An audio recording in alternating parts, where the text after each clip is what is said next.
Good day to all our participants around the world. Thank you for joining us. My name is Marta Ciocci, and it is my great pleasure to welcome you to today's webinar on the IRENA Project Navigator's work on geothermal power. For those of you not familiar with the International Renewable Energy Agency, IRENA, we are an intergovernmental agency mandated by countries around the world to promote the widespread and sustainable use of all forms of renewable energy. IRENA currently has 153 members and 27 states in the process of accession. Before we begin, we would like to share a quick note that IRENA does not endorse or recommend specific products or services shared within its webinar series. The IRENA Project Navigator recently launched its guidelines for developing geothermal projects. Today's webinar is part of a series of Project Navigator webinars introducing the Navigator's newest developments. The next webinars in the series will focus on residential PV and will be held in December 2017. We invite you to join us for this upcoming webinar. If you are interested in finding out about future webinars offered through the IRENA Project Navigator webinar series, or if you are interested in learning about renewable energy project development, please visit the IRENA Project Navigator website at irena.org/navigator. For today's webinar, we have two options for listening in. You may connect by computer by selecting mic and speakers, or by phone by selecting the telephone option in the right-hand panel.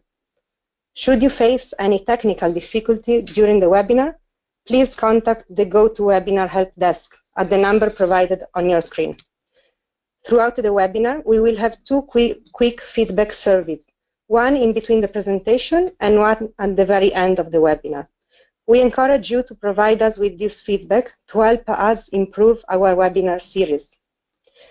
We would like to encourage everyone to participate in today's session by asking questions. To do so, simply select the question panel in the right-hand bar and enter your question with a note of who you would like the question directed to. We will be collecting questions throughout the webinar. If you would like to watch this webinar again or share it with a friend, we will have a full recording available on the Navigator website, as well as on the IRENA YouTube channel. If we are not able to answer all of your questions during today's session, and if you wish to connect with our panelists, we encourage you to contact us via email at navigator@irena.org. For today's agenda, which you see displayed on the slide, I will begin by introducing our 5 panelists and hand over the floor to them for their presentations. The first 3 IRENA panelists will introduce us to the background, concept, and objectives of the Project Navigator and the IRENA work on geothermal power. After our first feedback survey, we will then listen to the interventions by our 2 guest panelists. After their presentations, we will have a question and answer session and our second feedback survey before closing the webinar. So without further ado, I would like to introduce our panelists. Our first speaker is Roland Roche, Senior Program Officer for Renewable Energy Markets and Technology Dialogue at IRENA. Mr. Roche leads the IRENA Project Facilitation Initiative, known as the Project Navigator, as well as IRENA's work related to renewable energy technology innovation, grids, and storage. Second, we will hear from Luca Angelino, Program Officer with the Country Support and Partnerships Division at IRENA. Mr. Angelino supports the agency's activities in relation to the coordination and facilitation of the Global Geothermal Alliance and the implementation of the agency's geothermal capacity building activities at regional and country levels. Our last IRENA panelist will be Carlos Ruiz, Associate Program Officer working on the IRENA Project Navigator. Mr. Ruiz has been working on the Project Navigator for the last 4 years, developing technical guidelines for different renewable energy technologies. We will also have 2 guest speakers joining us today. Maria Utzen is Deputy Project Manager for the Geothermal Risk Mitigation Facility for Eastern Africa. Ms. Utzen has more than 11 years of experience in the field of renewable energy, focusing on economic questions of generation projects regarding, among other, geothermal energy. She has extensive experience in development and implementation of public support schemes and managing interdisciplinary consulting teams in an international context. Our second guest panelist is Jules Smith, Senior Consultant at DNV GL Energy. He is currently working with energy storage and different power generation technologies, such as renewable energy from geothermal. He has expertise in financial modeling and feasibility studies. I hope that you all enjoyed the webinar. And with that, I would like to hand the floor to our first speaker, Roland Roche, who will provide an introduction to IRENA and its work on project facilitation. Yeah. Good afternoon. I would like to make a short introduction to the International Renewable Energy Agency, IRENA, for the ones that are not knowing IRENA yet. The International Renewable Energy Agency has the mandate to promote the widespread adoption and sustainable use of all forms of renewable energy worldwide. The objective of IRENA is to serve as a network hub, an advisory resource, and an authoritative unified global voice for renewable energy. The scope of the agency are all renewable energy sources produced in a sustainable manner. So in summary, the mandate of IRENA is to accelerate the widespread global use of sustainable renewable energy and to increase the share of renewable energies worldwide. Thank you, Roland, for providing an overview of IRENA and its current work on project facilitation. I would like now to hand the floor to our second IRENA panelist, Luca Angelino, who will provide an introduction to the Global Geothermal Alliance, GGA, a global partnership for geothermal energy. Thank you very much for this kind introduction, and good afternoon, ladies and gentlemen. A few words about geothermal first, topics of today's webinar. Geothermal can play a substantial role in reducing greenhouse gas emissions and accelerating the global energy transformation in many countries. Besides the environmental benefits, geothermal can also pave the way to a comprehensive economic transformation and local development opportunities. For many countries and regions, developing geothermal for power generation and heating and cooling means improved air quality, the creation of new and stable jobs, improvement of energy security, and the possibility to develop industrial as well as touristic activities. There are several geothermal technologies with distinct levels of maturity. For example, technology for direct uses like district heating or agri-food industry can be considered already as mature. Similarly, the technology for electricity generation from hot hydrothermal reservoirs has been available for more than 1 century now, and many of the power plants today currently in operation make use of high temperature resources above 180-200 degrees Celsius, thanks to which geothermal energy plays a very important role in the electricity mix of several countries. To give you a few examples, El Salvador, New Zealand, the Philippines, Indonesia, Kenya, or even some areas of Italy and the United States. However, it's also worth underlining that more and more medium temperature resources are also exploited for electricity generation or for combined heat and power. And this is especially thanks to the development of new technologies such as binary cycle technology, which allows for the deployment of geothermal power in more countries. To give some examples, Turkey, France, Germany, so on and so forth. Additionally, we also observe new technologies which are being developed and are today at the demonstration stage. Despite a vast potential and several technological developments, the wider adoption of geothermal energy for power generation, which is today's topic, is still hampered by a variety of technical and especially non-technical barriers. It's in this context that countries and partners from all around the world have decided to join forces and work together under the umbrella of a global geothermal alliance, which is an initiative coordinated by the International Renewable Energy Agency. So in the next 2-3 minutes, I will provide you with a brief overview about the alliance, the objectives, and its functioning. Next slide. Thank you. So the previous slide, please. Sorry. you can go back, please. Perfect, thank you. So the Global Geothermal Alliance was launched in 2015 at COP21 in Paris as a global platform for enhancing dialogue, cooperation, and coordinated action among key geothermal stakeholders that share a common vision for scaling up geothermal deployment around the world.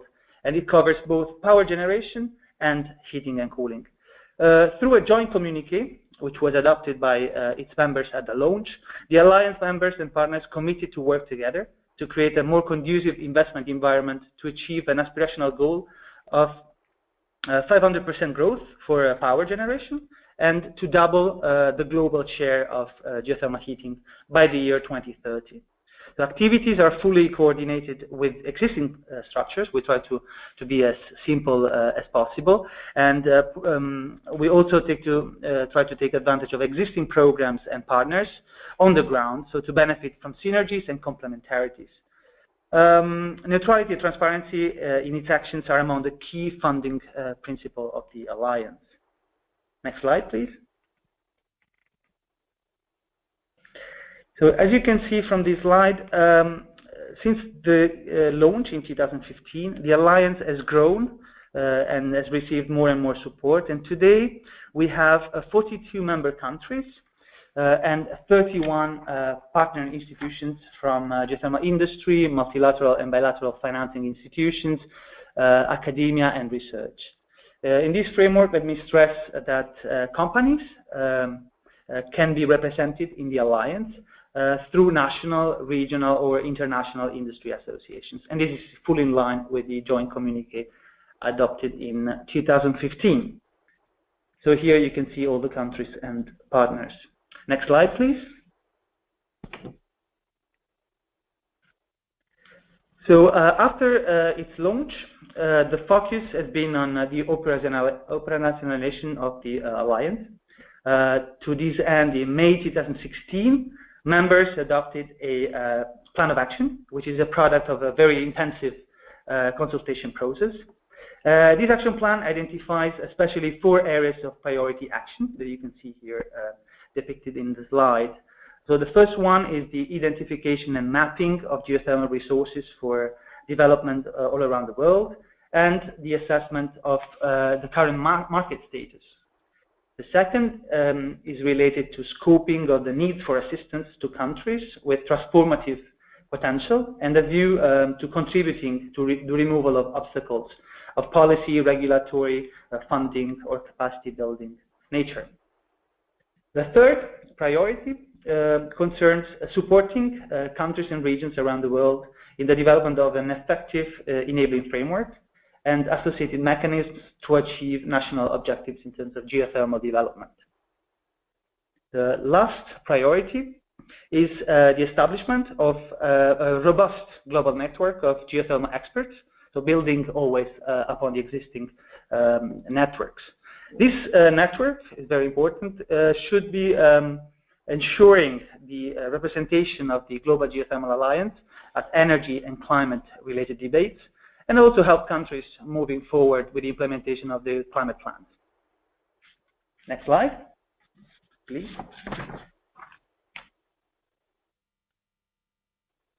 So the commitment towards this initiative has been re-established recently in Florence during a high-level conference which took place in September last year, and with the Florence Declaration, which is the outcome of this first high-level conference of the Global Geothermal Alliance, governments reaffirmed the broad commitment towards this initiative as a key platform to strengthen the necessary regulatory, financial, technical frameworks. And other important points have been really stressing the potential for cooperation in terms of institutional and human capacities. You will find the Florence Declaration online. The next and last slide, please. Yes, this is to say that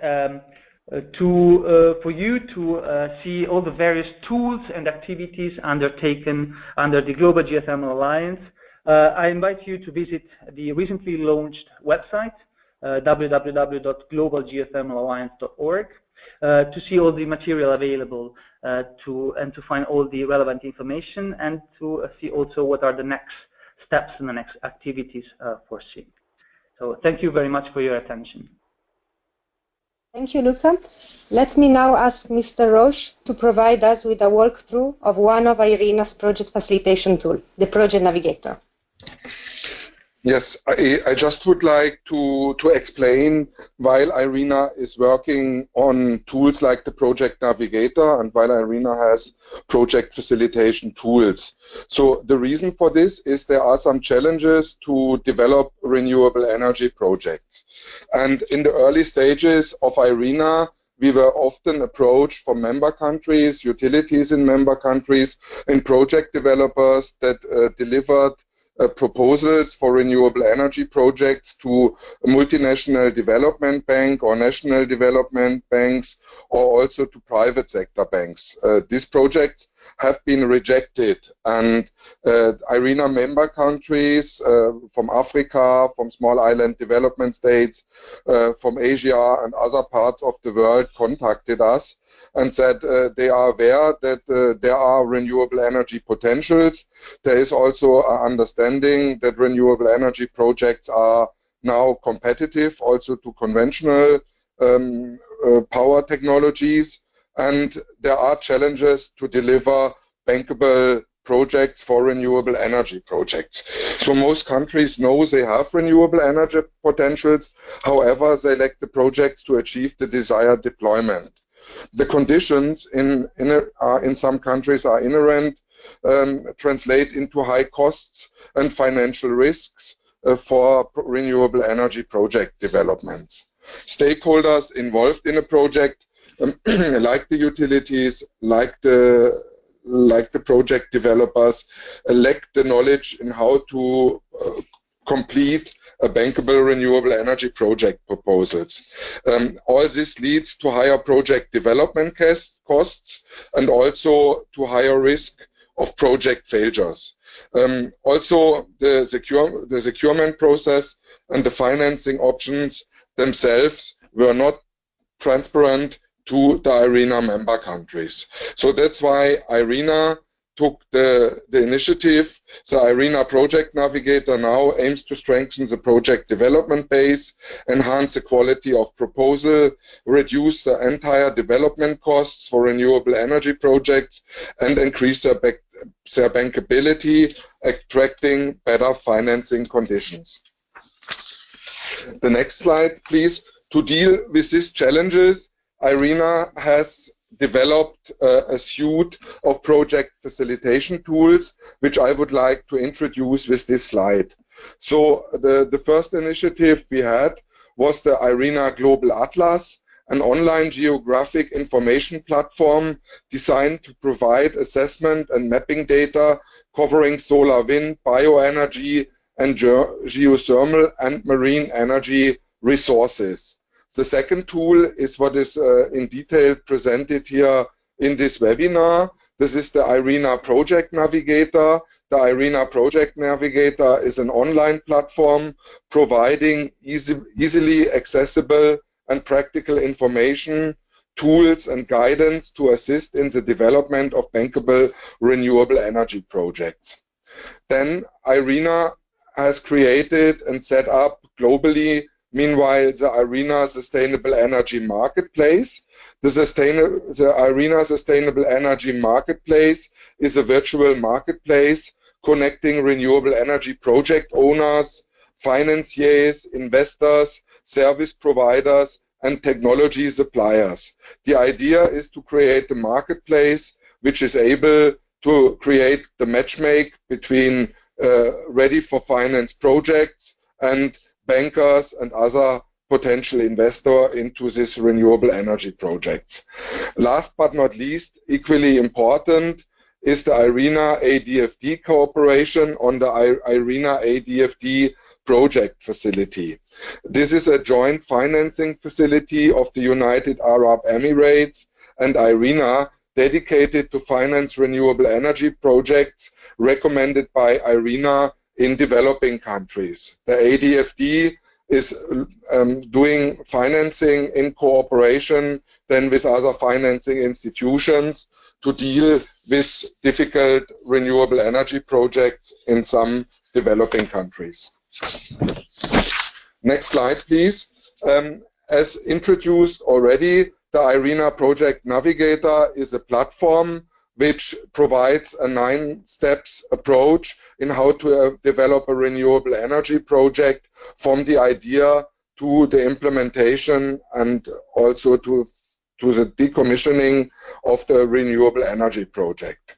The IRENA Project Navigator can be used with tablets, mobile phones, and also on your computer to develop renewable energy projects of all kinds. The IRENA Project Navigator is based on a learning section first. The learning section has a project development and technical guidelines. It provides best industry practices in how to develop renewable energy projects, and it includes a lot of examples and case studies to learn how to develop renewable energy projects. The important part of the learning section is it explains to people not experienced in doing project development what is required to deliver a bankable renewable energy project proposal. It explains very well what are the requirements of banks to renewable energy projects proposal. The Project Navigator has also a Start a Project section to start your own project. It provides here several tools, templates, checklists. It has a very detailed stepwise approach where you find the different tools and where you are guided in what to provide next to develop a bankable renewable energy project proposal. It tracks also the progress of your proposal, and it helps you to deliver the documents that you can export then from the IRENA Project Navigator platform that then basically is creating the bankable proposal, which can be used then to provide it to the multinational and national development banks and the private sector banks. The Financial Navigator is another important tool completing the IRENA Project Navigator. It provides a database of the most known global renewable energy funds for different renewable energy projects worldwide. We recently have updated the Financial Navigator, and it is now compiled of a database of 45 renewable energy funds. The information is on multiple funds. It is possible to filter by region and technology which funds are suitable for your projects. The information includes fund types, requirements, and contact details, amongst others, of these funds. Please to the next slide. We have now 9 guidelines for renewable energy projects. The latest ones we launched in the Global Geothermal Alliance meeting in Florence in September this year is the Geothermal Project Development Guideline. This guideline is for geothermal projects. Geothermal is renewable energy projects that rely on access to Earth's natural heat to pump hot water or steam up from deep wells. There are several. Geothermal is a very important renewable energy source. It has several strengths. The first strength is it is a baseload electricity with high capacity factors, so it's usually continuously available. System flexibility and ancillary services are also very excellent as a system value to balance variable renewable sources such as solar and wind. So geothermal can enable to integrate other sources of renewable energy like wind and solar to stabilize the whole system based on high shares of renewable energy energies. Lower life cycle greenhouse gas emissions can be achieved with geothermal projects. Also, it's known that the cost of geothermal projects are running very low. I would like to show on the next slide the competitiveness of renewable energy geothermal projects. You see here in the operating range of conventional power plants like nuclear, diesel, and also coal power plants. These conventional power plants are usually operated on a cost of $5 to up to $15. Here with these colorful bubbles you see different renewable energy projects of all technical types and all type of investments volumes that are competitive. And as IRENA we are aware that geothermal projects are meanwhile fully competitive to conventional power plants. On the next slide, I would like to introduce for the Project Navigator Geothermal module, the report we launched in September on the technical concept guidelines for geothermal power projects. This is let's say, a state-of-the-art project guidance developed by IRENA together with some industry experts that also participate in this panel. The scope of the report is on project planning, the technical feasibility of geothermal project, the economic and financial indicators, and also the bankability requirements for geothermal projects. The main features of the technical concept guidelines for geothermal power projects are nine progressive development phases with systematic guidance on activities and deliverables. It also includes project documents, templates, case studies, and analytical tools to develop your geothermal projects. Also, we have a very detailed project evaluation model to work on the bankability of your geothermal project. On the next slide, you see a screenshot of the Project Navigator. The Project Navigator, online available under www.irena.org/navigator, is a tool which is more suitable for practitioners and people that directly work and need to use the tools and to develop really a project with this tool available. The toolkit includes project brief template, bankability checklists, risk assessment tools, and also helps with evaluating the environmental impact of geothermal projects. Also, for a better understanding of the challenges of a bankable geothermal projects, you find case studies that help to better understand the requirements to develop a renewable energy geothermal project. Yes, thanks. This is my part of the presentation on IRENA's work on project facilitation in the area of geothermal. Thank you, Roland, for explaining us what the IRENA Project Navigator is, how it can facilitate the deployment of renewable energy projects, especially geothermal ones, and how it can benefit different stakeholders. Before handing the floor to our next speaker, I would like to encourage again everyone to ask questions. You can do so during the presentations by simply selecting the question panel in the right-hand bar and enter your question. I would like now to give the floor to our last IRENA panelist, Carlos Ruiz, who will illustrate how to make a geothermal power project bankable with the IRENA Project Navigator.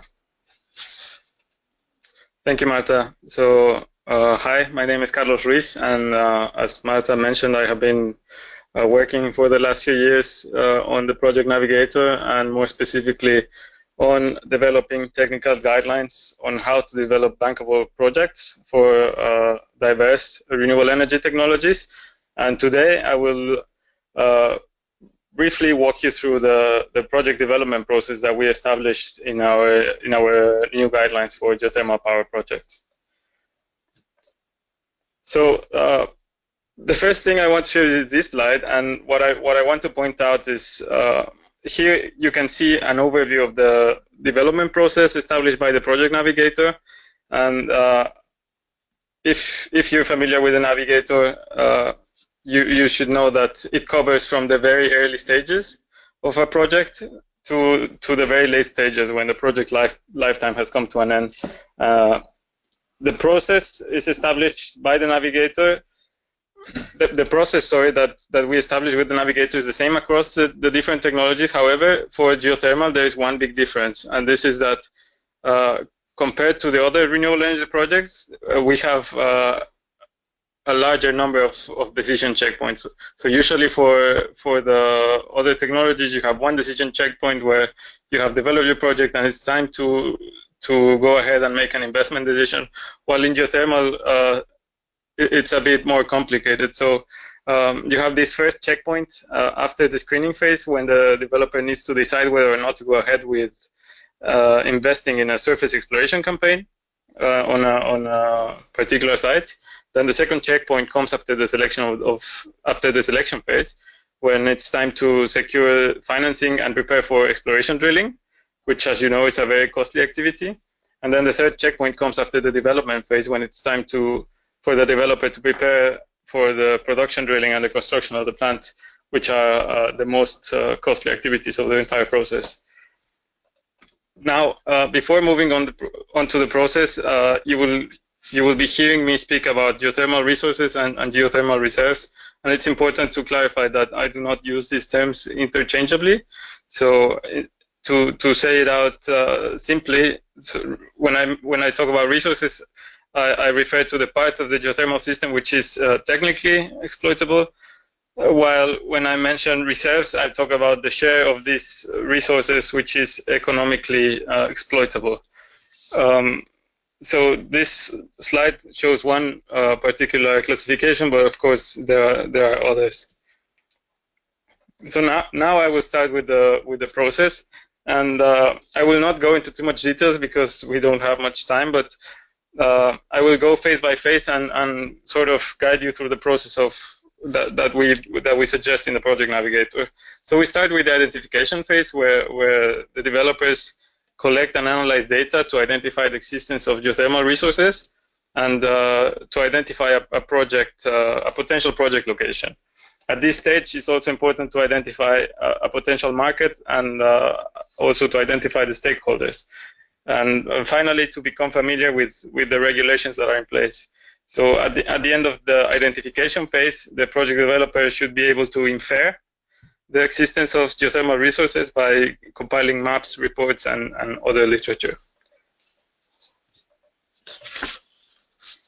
The second phase is the screening phase, and this phase is about determining, to put it simply, the regulatory feasibility of the project. So start analyzing if it's possible to obtain a PPA, to make the necessary arrangements to obtain the permissions and to start for the surface exploration campaign. It's also important to start looking since the very early stages into environmental and social impacts of the project, and to start with the preparatory steps for an environmental and social impact assessment. This can be by preparing the terms of reference for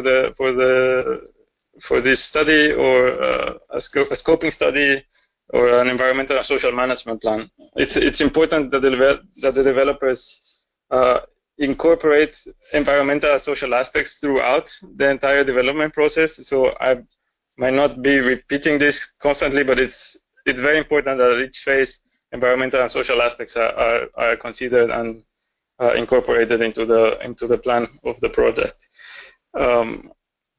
By the end of this phase, the developer should have a good idea of how feasible the project is in terms of the regulation and permitting issues, and then just to prepare for the surface exploration. The next stage is the assessment phase. During this phase, we prepare for the surface exploration campaign, and this includes a geological, a geochemical, geophysical, hydrogeological surveys. Also, there's the possibility of drilling temperature gradient holes. After these activities, the developer should also develop a conceptual reservoir model based on these results. And during this phase, the first inputs for the environmental and social impact assessment can be prepared. This includes baseline studies and waste management plans and stakeholder management plan, etc. At the end of this phase, and after identifying the indicated resource, the project developer should be able to specify technical requirements for drilling full-size exploration wells. During the next stage is the selection phase, and during this stage, the project developer should analyze the technical, economic, and environmental criteria of the geothermal project, and to set up a plan for the exploration drilling in the next phase. This includes defining a business model, performing a financial analysis, identifying financing sources, and obtaining the first approval of the environmental and social impact assessment. At the end of the phase, the project developer should be able to deliver a pre-feasibility study, as this is the final preparatory phase before an investment decision, which will be taken to perform the exploration drilling. Of course, this will also require the preparation of a lot of contracts. The selection phase is very unique in the context of other navigator guidelines, because for geothermal projects, the likelihood of the existence of a geothermal reserve needs to be clarified at an early stage, which is particular to this technology. With other technologies, you just know that the resource is there. For geothermal, you need to make considerable investments to prove that the resources are there. The next slide talks about the pre-development phase, and this consists basically of exploration drilling, and this is done to prove the existence, define the size and temperature of the geothermal resource, and of course this is based on the previous surface exploration work and the reservoir model that should have been made before. In order to do so, the project developer should be able to obtain a bridge financing from very likely equity investors, since it can be difficult to obtain debt financing for this phase.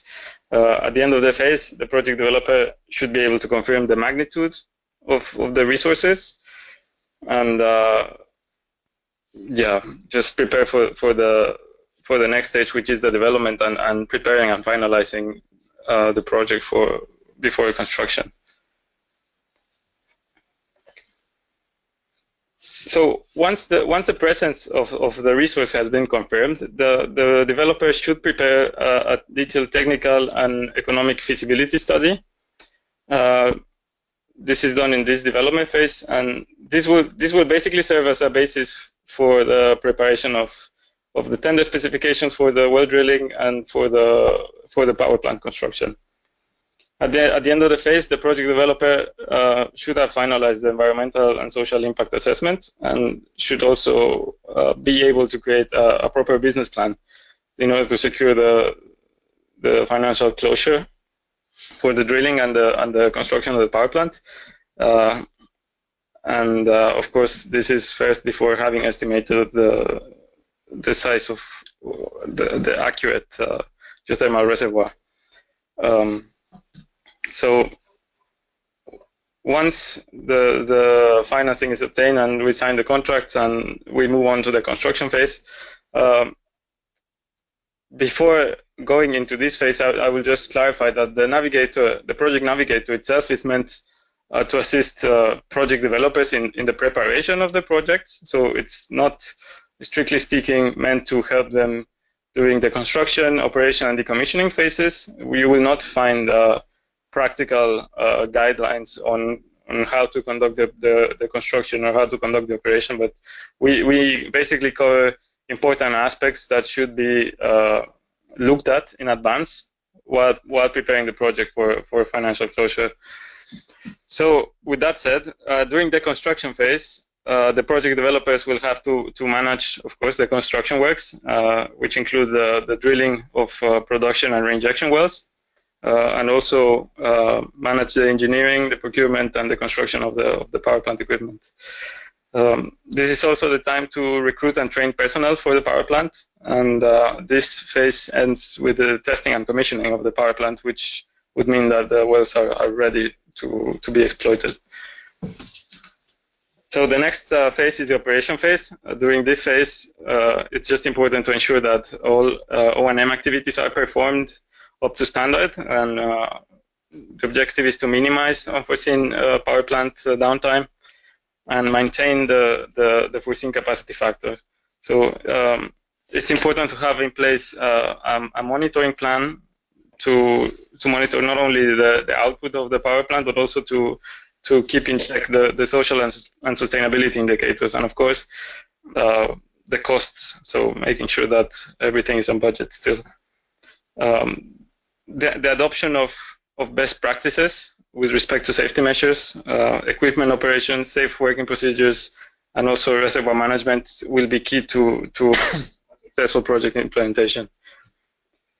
And finally, it's important for developers to look ahead into the end of the life cycle of the power plant. Developers should schedule activities, decommissioning activities, in order to put the wells out of service, clean up the geothermal working areas, or in some cases refurbish or repurpose the power plant. As the temperatures of the reservoir go down, maybe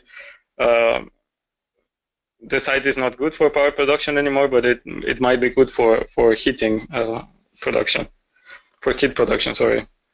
And basically, the developer should just be able to ensure a safe, clean site at the end of the life cycle. And basically, this was a very, very brief overview of what we have in our guidelines. Of course, we have a lot more detail and a lot more technical information in the guidelines, and I invite you strongly to take a look on our platform.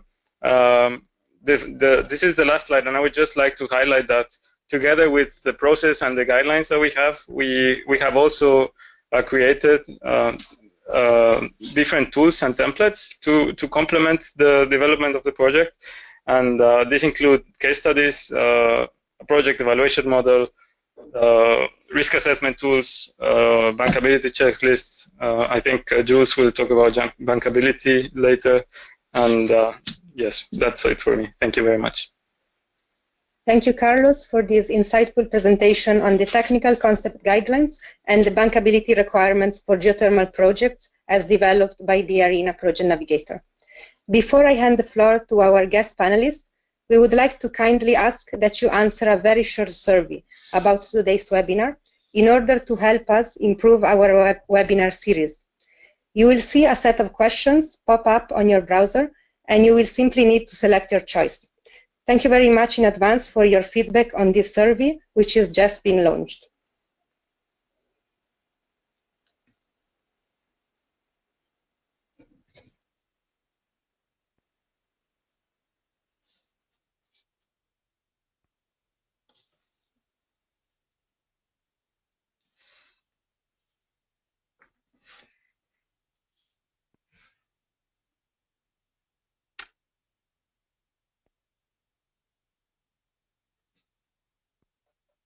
Thank you again for your feedback on the survey you just completed. I would like now to hand the floor to our two guest panelists who will talk about geothermal power project development. I would like first to invite to the floor Maria Ulsen to deliver her intervention on geothermal risk mitigation from a financing perspective. Thank you very much. I hope everybody can hear me. First of all, thank you very much to IRENA for the invitation and the possibility to give a short overview on the geothermal risk mitigation from a financing perspective. Could you go to the next slide, please? Just a few words on our background. I'm working for Woodland Partner, and Woodland Partner is a professional service company working in about 50 countries with own offices and 4,500 employees. And we do have a specialized department focusing on renewable energy, especially power generation and also heat supply projects, and with a special focus on risk mitigation, risk management, and financing issues. So regarding geothermal risk mitigation, we started back in 2002 with the development of the first private enterprise in exploration risk insurance for a public project close to Munich. Yeah, that's just a few words about the background. Next slide, please. And my presentation, I would like to start with this graph, which mainly shows the major obstacle for project development and financing regarding geothermal energy. Because what the financiers are in the first place looking at is the risk perception for the specific projects and the capital employed at the specific project phases. And of course, these lines, these differ between the project location, these differs between high, medium, low enthalpy project, but in general, that's the obstacle we are talking about. And next slide, please. So looking from a financier's perspective, we need to take a close look on the different project phases and in comparison to the financing phases of the projects we are currently in. And yes, having a solution in place, what can be done about the risk in the specific phases and which measures can be shown to the financiers. And the different risk factors in the project phases, again, differ between the locations. The geological risk is very project specific. Legal regulatory risk, of course, is more a topic in more insecure markets, where there's special attention paid to by the banks. And the development and construction risk, operational risks, is spread all over the globe, let's say. So there's not so much a differentiation between the project sites. So what we need to have in place is a solid risk management and setting the right measures for these different risk types when starting our financial planning right from the beginning. Next slide, please. So before we present our project to possible banks, possible financiers, we have to have a clear picture of the total risk involved in our project, and also clear consideration which risk should be taken by the project itself, which costs are involved if we try to avoid, limit, mitigate, or transfer these risks. So does it really make sense to limit, mitigate, or does it rather make sense to take it on the project shoulders? So coming down from the total risk to the remaining risk, which needs to be borne by the project, we do have several possibilities. We do have the possibility to avoid risk in the first place. So having projects at sites where we do have positive geological results already available, and try to limit the involved risk by having exact technical specifications when looking for our subcontractors doing the work on site, mitigating risk, trying to find some insurance solutions for the project, and transferring risk by contractual arrangements with our contractors. Next slide, please. So to be able to determine these risks, we need to go through all the project phases in detail, starting from securing the prospect, making sure that we do have the exploration license in place, that it's legally secured in a specific country, that there's no third party involved, which might also be interesting in some kind of project development at the specific site. So we need to have a good coordination with the local authorities responsible for the respective project location. Regarding the feasibility study, of course, high-quality consultants would be required to conduct the first study analyze the already existing geological information on the specific size and do a first, rather rough technical concept on the project that shall be developed. Regarding the surface study phase, again, of course, we need experienced partners, experience for the specific geological structure that we are talking about, having a rather high risk regarding incorrect geological reinterpretation that could be done, or too ambitious plans that cannot be implemented on the specific resource we are here talking about. And always bearing in mind that the surface study results, of course, found the basis for the further drilling phase, which comes with a significant higher investment volume. The drilling phase, of course, comes with quite high costs regarding well pad construction and the drilling of the wells, coming with geological risk, coming with drilling technical risks. So we need to have a sound project management here in place to have an overview on what's going on there on the site. In the construction phase, well, that's mainly technical risk. Of course, planning errors could be involved. Does the technical plan fit to the resource that has been found during the drilling phase? So again, the project management should be in place here to mitigate or limit the risk involved as much as possible. And during the operation, of course, it's a power generation project, or even it's a heat generation project, and there are always technical risk involved. Depending on the location of the project, also political or legal risk can still play a role during the operation of the project. So on the basis of the findings of going through the phases, we need to have an appropriate risk budget in place, and also consider such a risk budget in our liquidity planning during the early phases, and to have a sound picture that can be presented to the financiers right from the beginning. Next slide, please. So typical risks that would be looked at by the banks are cost increases through delays in the project development, or also cost increase regarding materials, which are mostly the highest costs involved in the geothermal project development. And of course, the risk that until the testing of the first drillings, we do not have an insurance about the energy potential on the specific side.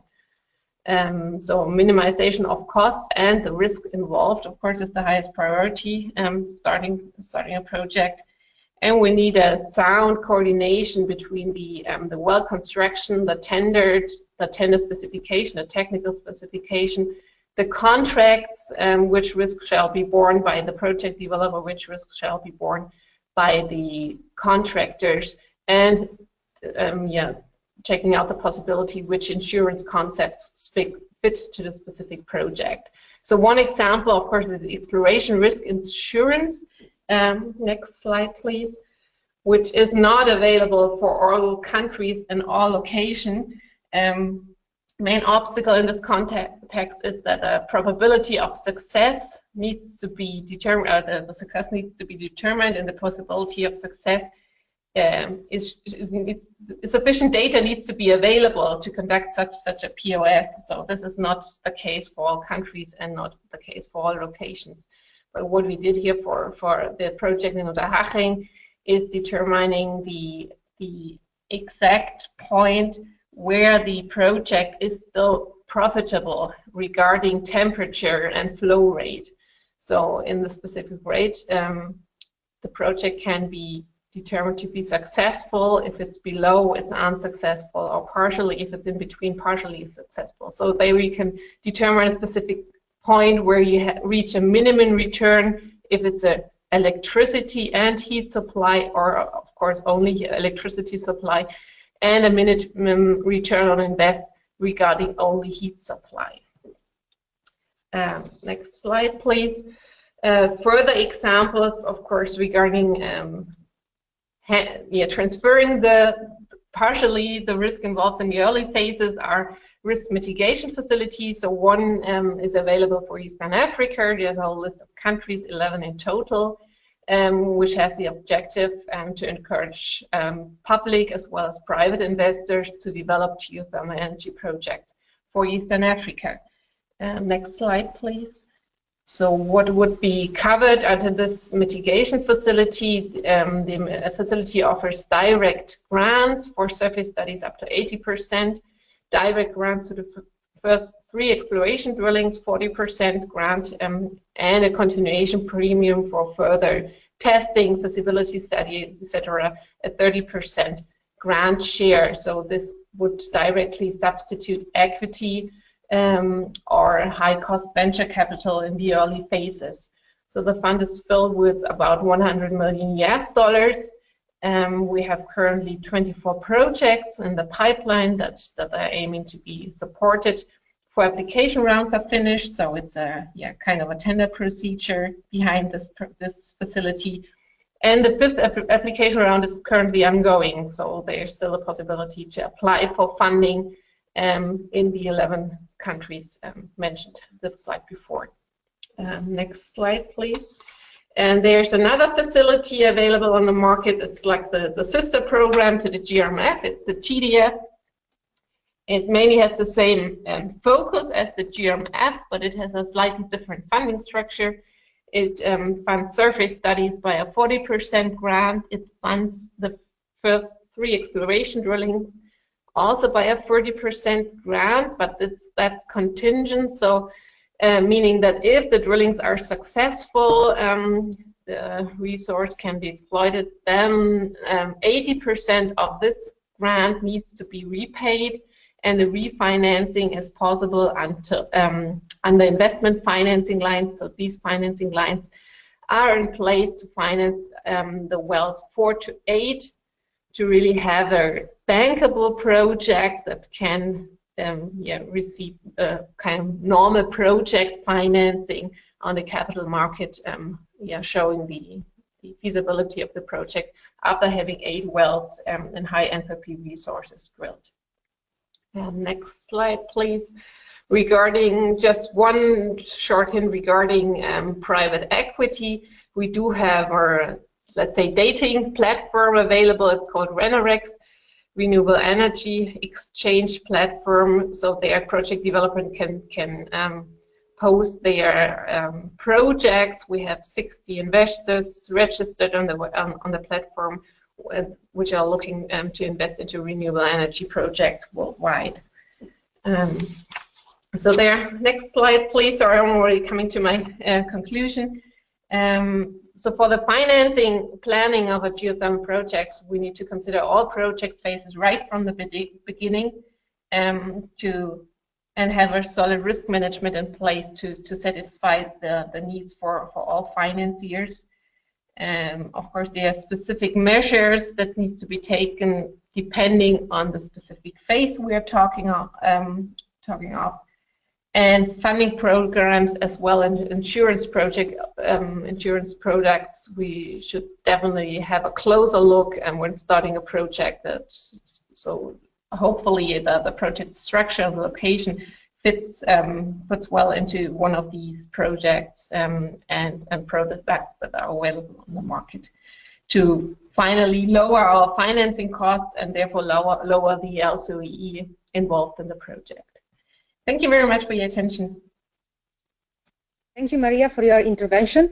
I would like now to invite Jules Smith to deliver his intervention on the bankability requirements for the development and financing of geothermal projects. Okay, thank you. Yes, so I'm Jules Smith. I'm working with DMVGL. We are a testing, certification and consultancy company working in renewable energy.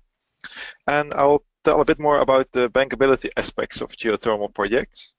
And there will be some, it will be closely related to what Maria was presenting, because in the end, the main aspect that influences bankability of geothermal power projects is risk. But I think it's also good that we discuss this subject further. Next slide, please. And also to add to that, I want to also tell a bit about our role in this project, because we work together with the company Reykjavik Geothermal to support IRENA in developing the technical guidelines documents and the various tools you can find on the website. Unfortunately, Reykjavik Geothermal couldn't be here today, but yeah, they were a contributor as well to the project. And to go through the bankability challenges, there's mainly two aspects involved to manage the risk. I would say it's firstly to trying to reduce and mitigate the risk or the perceived risk for the project, and secondly to find partners who are comfortable to take on the remaining risk. Because yeah, as Maria already showed in detail, there's always some risks that remain that cannot be mitigated or are too expensive to mitigate. Yeah, so one of the main focus is to focus on quality. So to give the lenders or banks or investors the confidence, you should show a strong track record. You should have contractors that have the financial strength to take on a project of this size, because it's the investments get quite big quickly when drilling exploration and especially production wells. And there should be confidence in the project, and that you can prove, or at least at a reasonable level, make sure that the geothermal resources you're looking for will be there. And finally, there should be a plan for how you finance all the costs, and to make sure that you'll have enough budget that you can continue with the project even if there's some setbacks. Next slide, please. So this graph gives a graphical representation of the risks during the different project phases and the required costs or the required funding. On the horizontal axis, you can see the different project phases as defined in the Project Navigator, starting from identification all the way up to operation and decommissioning. And on the left vertical axis, it shows the project risk in green. And on the right vertical axis, it shows the cumulative costs in blue. So as you can see, during the project phases, the project risk will reduce as more and more information becomes available. So at the start of the project, in the identification phase, the risk is the highest because nothing is known except for some high-level ideas of a project. And this goes slowly down until you get to the pre-development phase, where you start drilling exploration wells and confirmation wells. But the main issue with geothermal projects is that although the risks go down in the different project phases, the costs go up much faster than is normally possible to fund with equity or by yourself. So there's a gap during the pre-development and development phase where project developers are struggling to have enough funds to do the required exploration drilling. And it's difficult to find commercial banks that are willing to lend money in this project phase because the risk is still too high. This effect is shown by the dotted line that shows at which level the project would be bankable, at which level of risk commercial loans would be possible. So the main challenge for a geothermal developer is to reach this level of risk, or this amount of information, and for that you'd often depend on soft loans or grants or some form of government support or investors that are experienced in the field and are willing to take this additional risk in return for a higher cost of capital. Or you would have to finance the first phases up to until development on your own balance sheet. After the development, after the exploration, during the pre-development phase, after the exploration wells, you have some better idea of this. So there you see a steep drop in the project risk. And when you start drilling more and more production wells, you'll have a proven resource, and At that case, at that stage, it becomes possible to get commercial loans for the construction of the steam field and the power plant, and to reach financial close. During the execution phase, you normally would have around 25 or 30% equity funding, and the rest would be different loans or debt funding. And during the operational phase, you would slowly repay the loans, and until in the end you end up with an all equity funded project. Next slide, please. Yes, so as I said, there's the first thing to do would be to reduce the perceived risk, and one of the many of these items have already been mentioned, but I would like to stress them once more, that the bankability would depend on I'd say mostly on quality, and quality on the technical expertise of the team, but also the financial feasibility or the economics of the projects, the creditworthiness of the different stakeholders in the projects, and finally that there's legal compliance, because it's quite invasive. Unlike, for instance, PV projects, geothermal projects can cause quite some issues for the surrounding people, and there's quite a few projects that have been stopped due to technical issues, but also that result in no longer being legally or lack of legal compliance. And as mentioned here already, it's important that these aspects are assessed by an independent party. Next slide, please. So the main tool I would say the project developer has is a strong feasibility study that's been done by an independent party, based on, of course, on the information that's provided by the project developer and their partners. But having an independent party will make the results of this feasibility study much more convincing, as they have no direct interest in the projects. Things to focus on in the feasibility study would be identifying all the risks and risk mitigation, the financial model of the project that shows how different risks impact the financial results, and a strong understanding of all the technical issues involved. Next slide, please.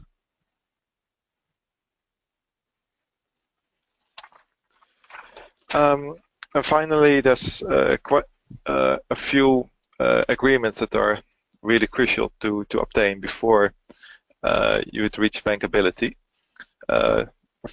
Some of them are mentioned here. So the environmental and social impact assessments and environmental permits, the power purchase agreement and grid connection agreements,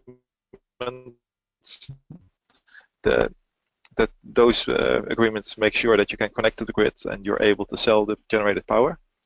The EPC contracts, so that shows that you have an experienced party that will do the execution of the project, and the O&M agreement, that you have an experienced partner that will be responsible for doing the operation and maintenance.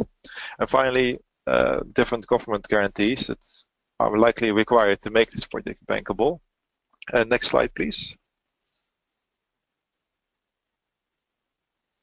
Because as many renewable energy projects, geothermal power still depends on some forms of government guarantee, as it's still a developing sector and with a high perceived risk level. And here this slide shows an overview of different forms of incentives or support that that could be available depending on the country you're in or the projects you're developing. And these can be split in two stages. First, all the support that goes up to the execution phase, so during funding for the feasibility studies or conceptual design and exploration drilling. Those are in the first phase. And secondly, during the operation, there can be different forms of support for mostly the power generated by the geothermal plants, which are applicable would depend on on your country, and this would be one of the main things to investigate in the earlier stages of your project, to see which guarantees are there, what's required to obtain these, and to make sure that you are developing a project that will be bankable. And what's shown in practice is that the support for the first phases, so during the project development and execution, is more effective because to overcome the perceived risk of geothermal power. Having a high payment per kilowatt hour produced is of course interesting when you manage to complete your power plant, but as many projects don't get past the pre-development phase where they need additional investment, but the risks are too high. This additional payment per kilowatt hour does not help you in that case. Next slide, please. I think this was my contribution, and I'd like to give the floor back to IRENA. Thank you. Thank you, Jules, and thanks again to all our panelists for your excellent presentations and interventions. I will now open the floor for questions.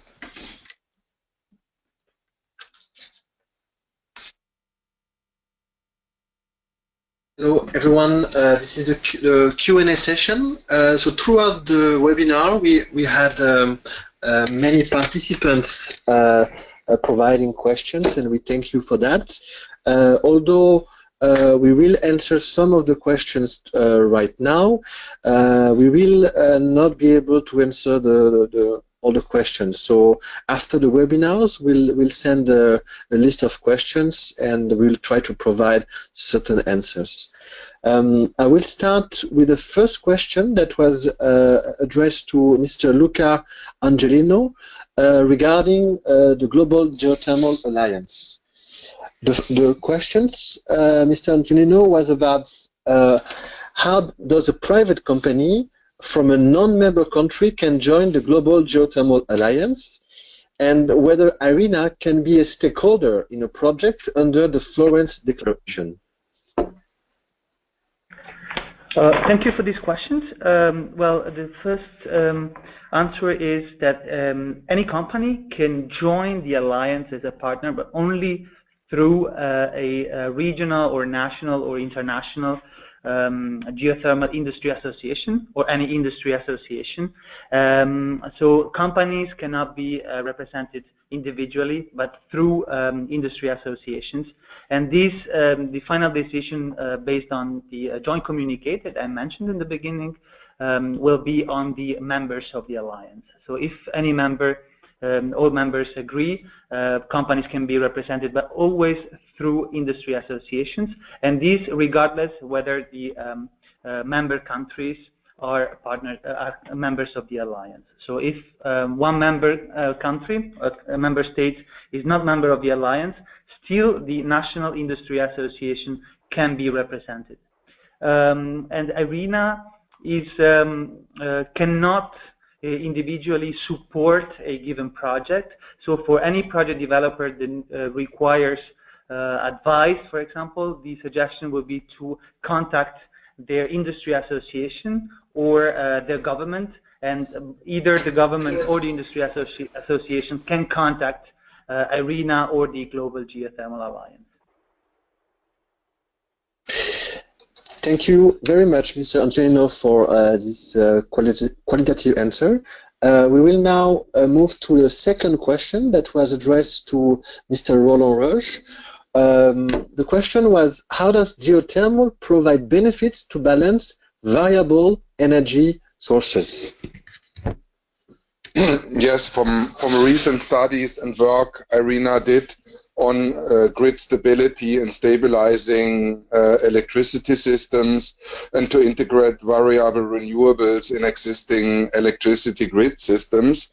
We know, let's say, up to a share of 20% of variable renewables like wind and solar, it is relatively easy to integrate this renewable energy sources if it comes to higher shares above 50%, you have a situation where you need to take measures to stabilize the systems.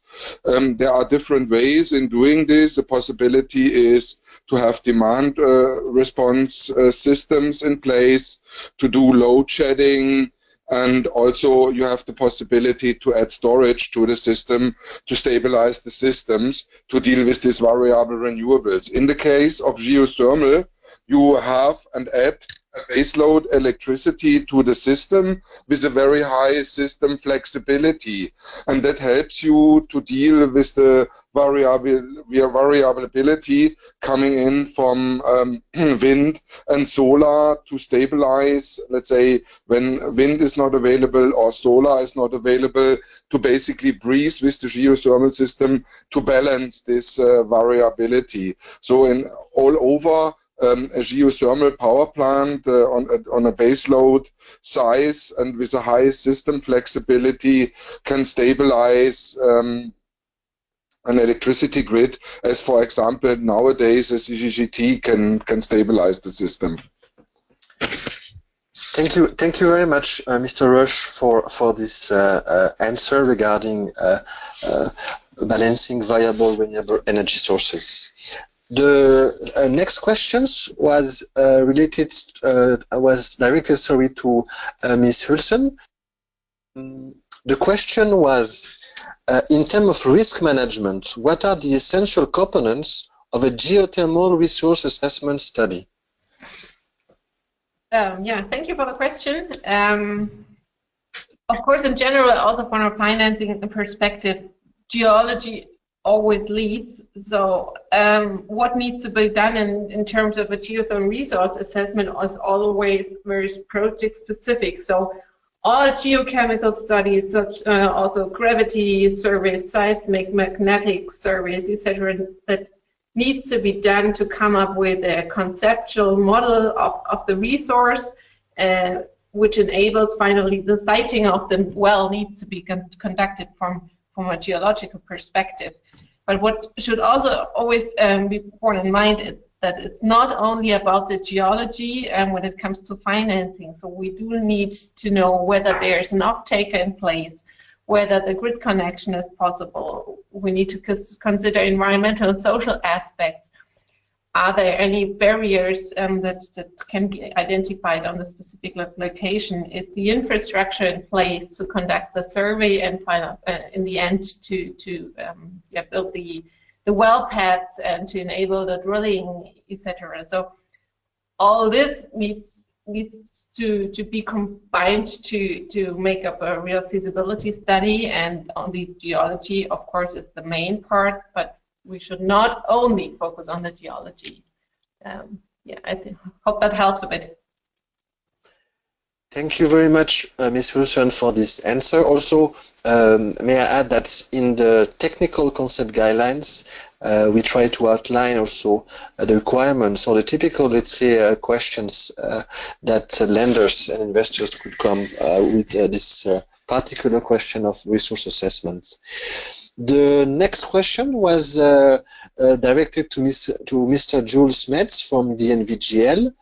The question was how to consider the value of steam or heat, and do lenders and investors only consider electrical output, or is there a way to as well value in a PPA the value of heat? Oh yes, thank you for that very good question.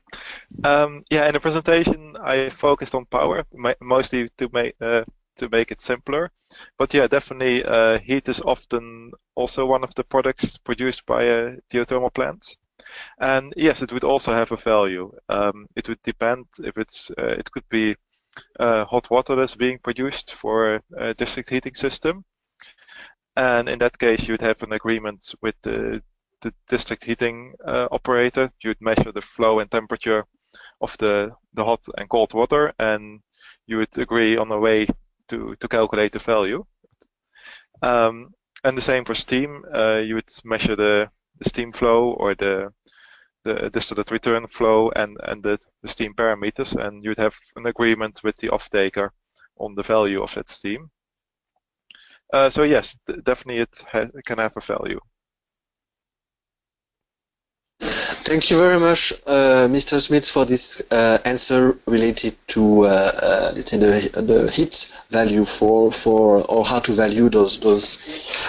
Just also for let's say for the continuation of this exploration of geothermal bankability aspects, that we plan also to investigate the value of heating and cooling systems and the application of geothermal in that regard. The next question was related directed to Mr. Carlos Ruiz. The question was how to identify a suitable geothermal site in a remote location, and also in general how to assess the high-level geothermal potential of a specific country. Thank you, Simon. So I will try to answer both questions at the same time, but basically you need to take advantage of all the resources that you have at your reach, and for this purpose there's a large number of countries which have useful databases on geological and hydrogeological data, and although these are sometimes compiled for different purposes or different reasons, the data could be used to indicate possible relevant locations for geothermal energy development. Additionally, IRENA has a tool called the Global Atlas, which Roland mentioned, which, if you're in the early phases, it could be a good prospector for geothermal energy. So we have some databases in there which can help you identify areas with good resources. And for later stages, of course, you can take advantage of remote sensing techniques, remote sensing applications, such as digital terrain models, or thermal imaging, or even hyperspectral imaging. But so, in short, just take advantage of all the tools that you have, and the more information, the better. Thank you. Thank you, Mr. Ruiz, for this answer regarding the potential of geothermal. We had a a technical question, or maybe let's say how investors, lenders appraise projects. It was directed to Mr. Jules Smith from the NVGL. The question was: is there a minimum project size to define, let's say, a bankable geothermal project?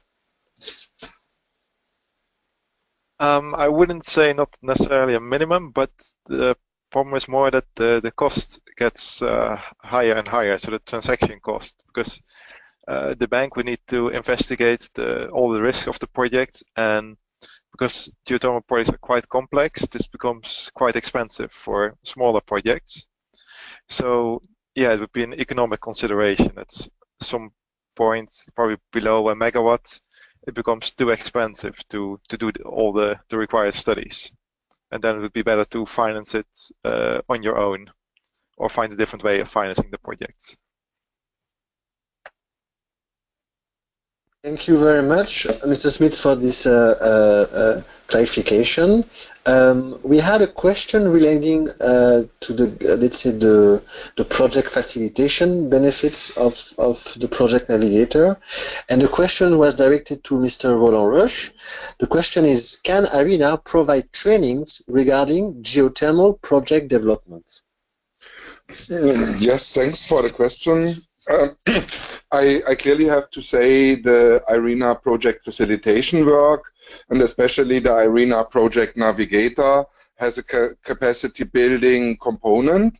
So we have this tool and this activity to build up globally the capacity to develop renewable energy projects, also geothermal projects. And we have done in the past trainings on geothermal project development. We just recently had an activity in South America, in El Salvador, where we provided support in how to train and how to learn better and understand better geothermal. We are also in the process to set up a capacity building event in East Africa, in Nairobi. That was planned for December, but was now postponed. I assume this is a clear mandate we have, but all requirements related to trainings should be tracked through the IRENA focal points in the different IRENA member countries. So we require, so we're not doing training for everybody. We need, let's say, a requirement tracked through the IRENA focal points in the member countries. Thank you very much, Mr. Roche, for this clarification regarding trainings and capacity building. I think this is a very important exercise, providing the content, but as well supporting on the field developers to bridge certain issues, hard issues related to the bankability of these projects. Although we have many more questions, in the interest of time, I have to, let's say, close this Q&A session. We had a lot of questions, and we thank you for this, and we'll try to provide as much as possible answers after the webinars for those who could not, let's say, be answered at the moment. I'll hand out now the floor to our moderator, Ms. Marta Ciocci. Thank you again to all our participants for the interesting questions. Before closing the webinar, we would like to ask you to give us again your feedback about today's webinar in order to help us improve our webinar series. The short survey will be sent out after the webinar ends, and you will see a set of questions pop up on the browser, and you simply need to select your choice. So thank you in advance again for your feedback on this very short survey, which will be launched shortly. We remind you that should you like to watch this webinar again or share it with a friend, we will have a full recording available on the Navigator website as well as on the IRENA YouTube channel. We also encourage you to visit the Project Navigator platform at irena.org/navigator to connect with IRENA on social media and to get in touch with the Navigator team at navigator@irena.org. Lastly, I would like to invite you to our next webinars on residential PV systems, which will be held in December 2017. You can already register at the link displayed on the slide. Once again, thank you very much for participating and joining us in today's webinar. Should you wish to get in touch with the Project Navigator team, please email us at navigator@irena.org. We look forward to hearing from you. Thank you again and have a great day.